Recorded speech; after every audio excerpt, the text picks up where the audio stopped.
Everyone. Welcome to the January 19th, 2021 meeting of the Town of Manchester Planning and Zoning Commission.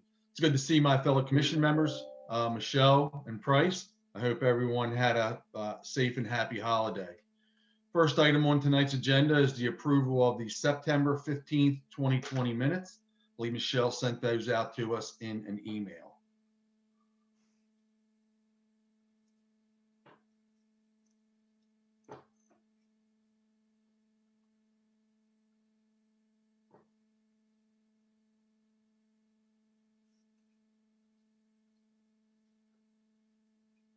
If everybody's had a chance to look at them, I'll entertain a motion for approval as written.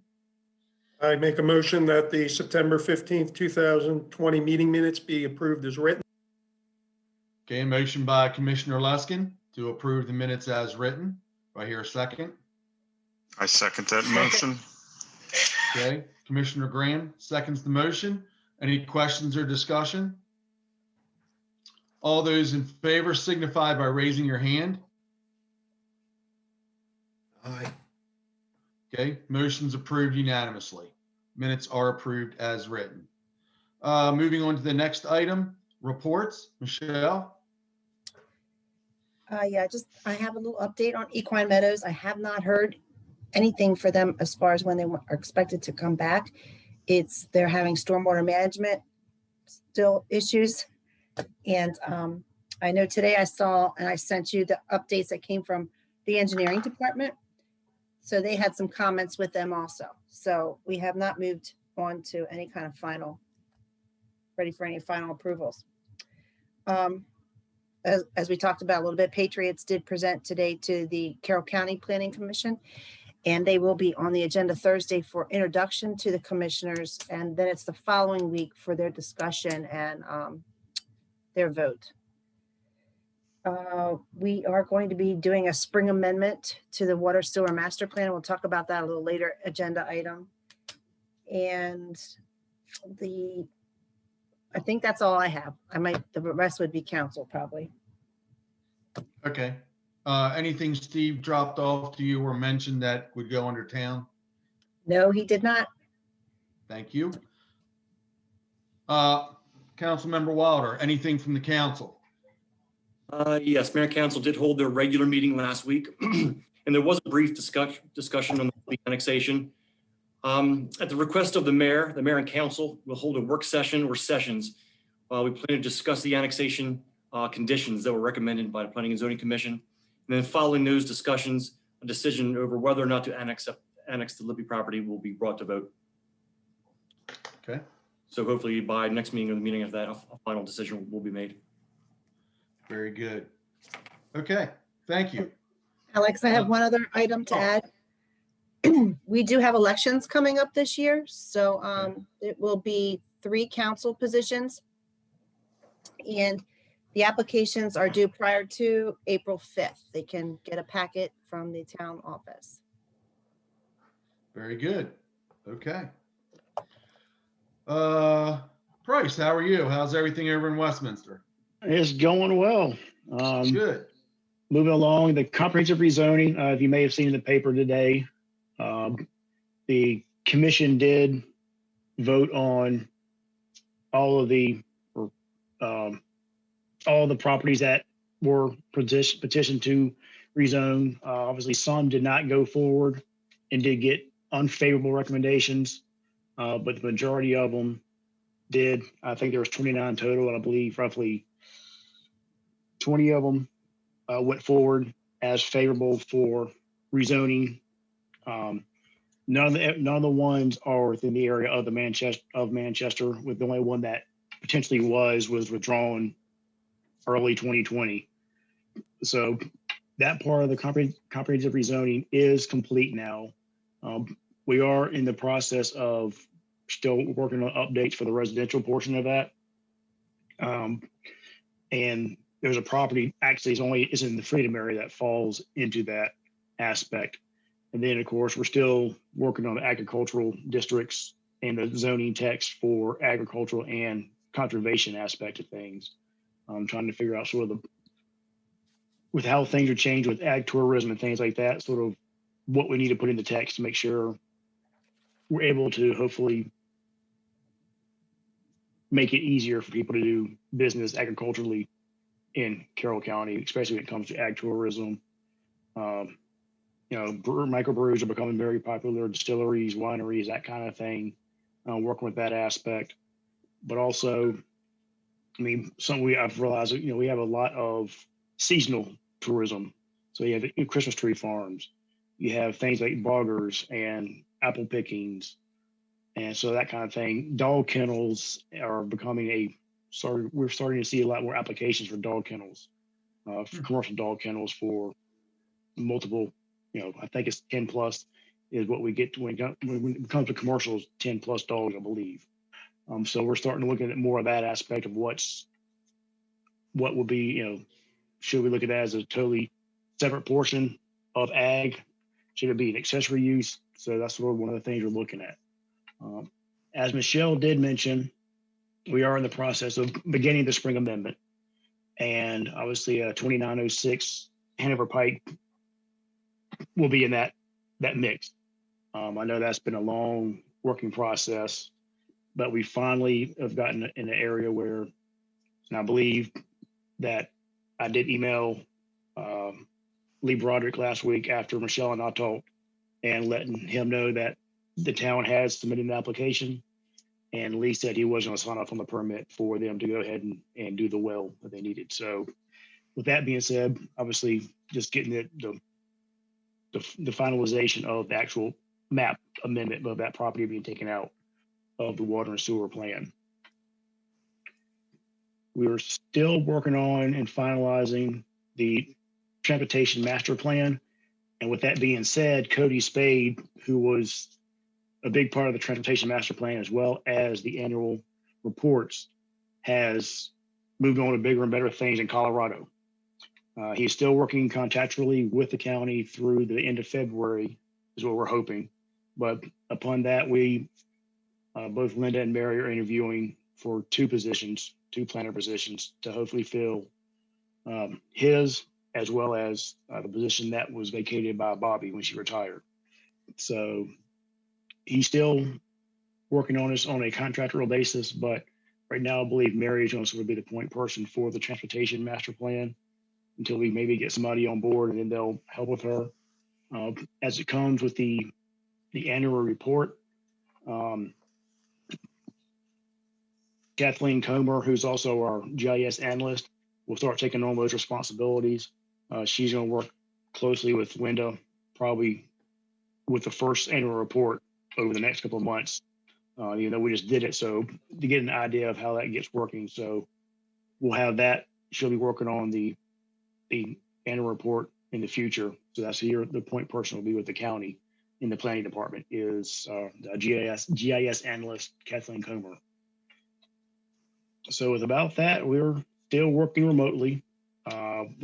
This office is staffed 5 days a week with at least 3 people, pretty much one planner, one manager, I say either Linda or Mary, and then one administrative assistant is what we try to do. So far, we have not heard anything from the commissioners of when we may go back to working full-time in the office. I know right now my schedule through the end of January is working from home, except for Wednesday. The Wednesday is my day in the office. So, but once we do hear about that aspect of when we can start going back to the office, working full-time, we'll let you know. And then, of course, obviously the next big thing is when we'll open up the meetings for our planners to be able to go to actual in-person meetings. So I think the first step will probably be working from the office and still maybe virtual meetings, and then finally in-person meetings, maybe early spring, late spring, don't really know. That's about it from the county. Very good. Okay, sounds like you all are very busy. Any trying. questions for Price?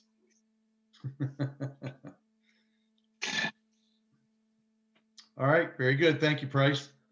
Next item on the agenda, Spring Water Sewer Master Plan Amendment.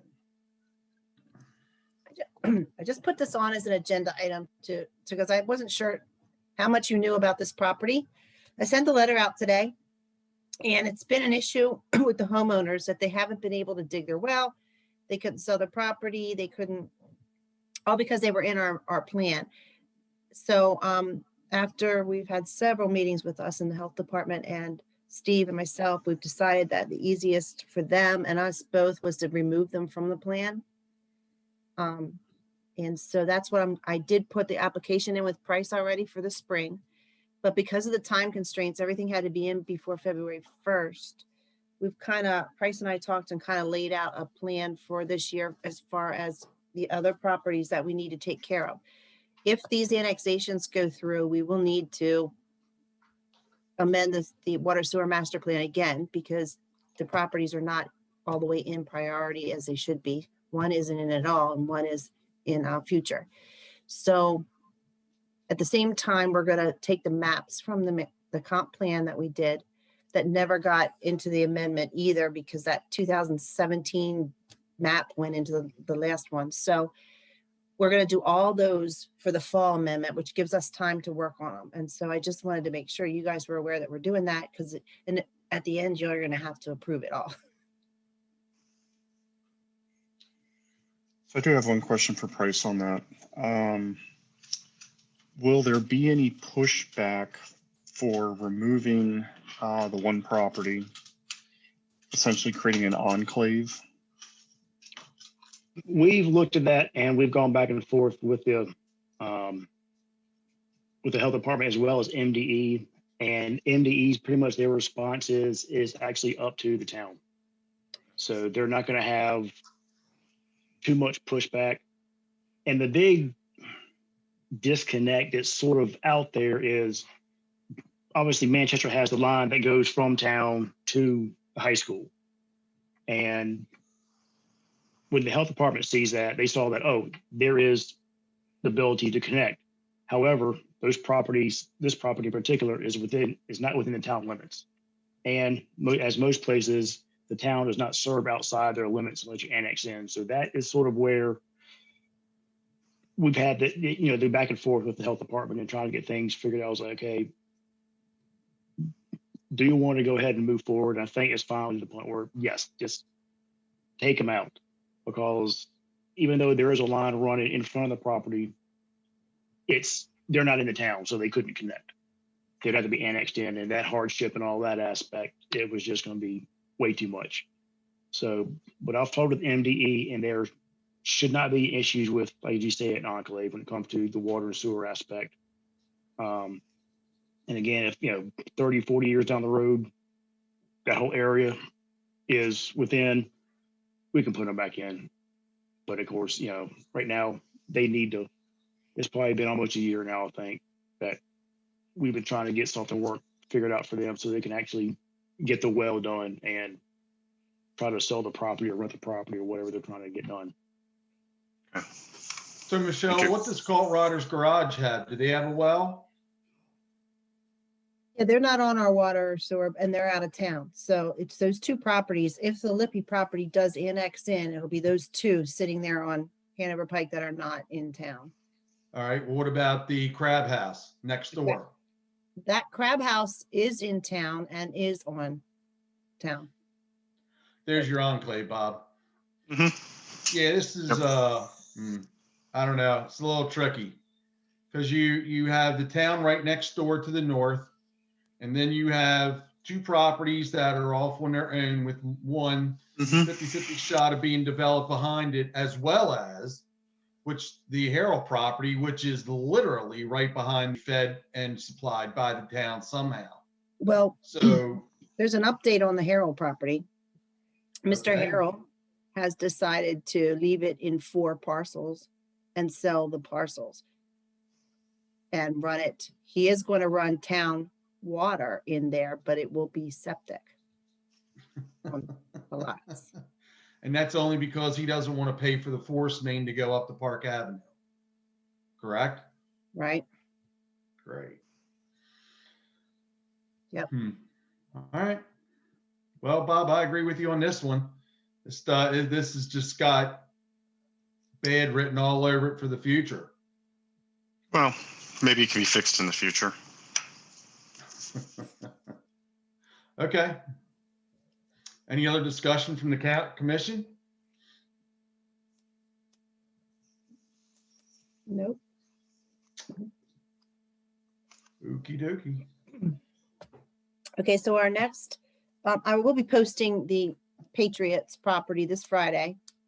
And the public hearing for that annexation is at the next council meeting in February.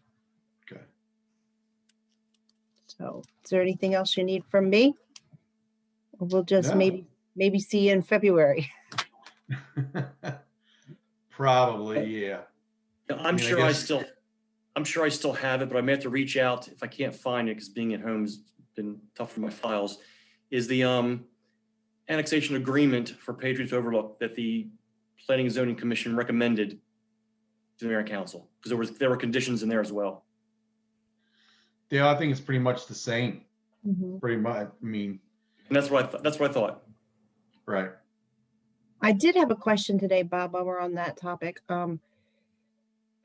I forget who I was talking with, but they wanted a little more explanation or detail on what that 20% Mhm. involved. And I thought that when you and I had talked, it was a 20% in sizing of things that would accommodate future growth, like if they had to put a new pump in the pump station or things of that It nature. was, the intent was both in size and in fee.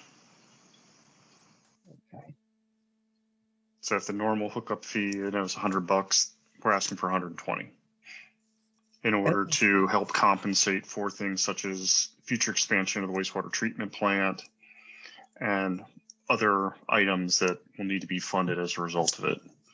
But as far as line sizes were concerned, yes, it was to address things such as these properties which have failing wells and failing septic in the area, so that when they do have to hook up, there's capacity for them and we're not having to rip up a line we just built. Okay. Just wanted to clarify that. Okay, that's all I have for you guys.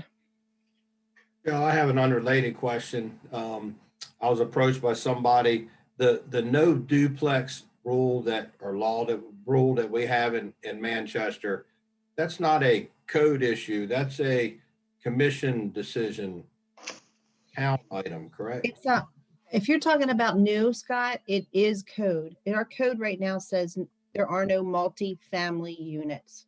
So, Period, right.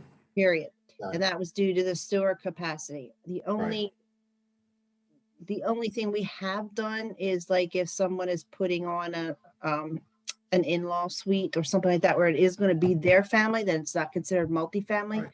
We have allowed that, but you can't build a duplex and rent out. And then the conversion of an existing structure it's a commission vote back in the 80s, right?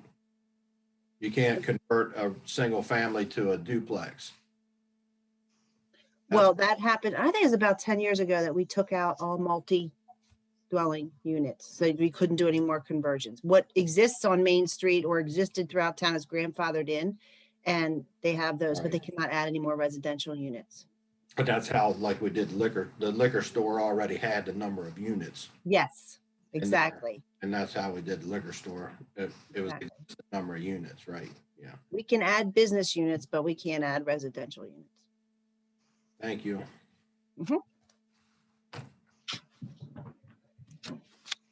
Okay, that was a fast one. Yep.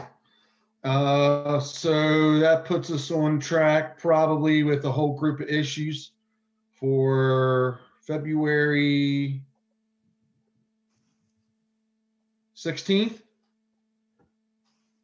And I guess we'll wait and see where the town is with Meeting. their opening of town hall based on COVID. I would recommend though, that if it is a short meeting where it's just a touch base about a couple of things, I don't see a problem with doing it on Zoom. But if we have moderate to substantial business to conduct, I would rather do it in person. Absolutely. So plan ahead as we look. All right, very good. Anything else for the good of the order? Here. All right, very good. Thank you all. It's good seeing you. Motion to adjourn. Motion to adjourn. by Commissioner Graham, second. I'll second the motion. Seconded by Commissioner Luskin. All those in favor?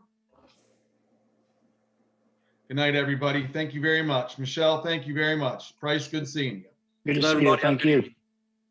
Bye. Good night.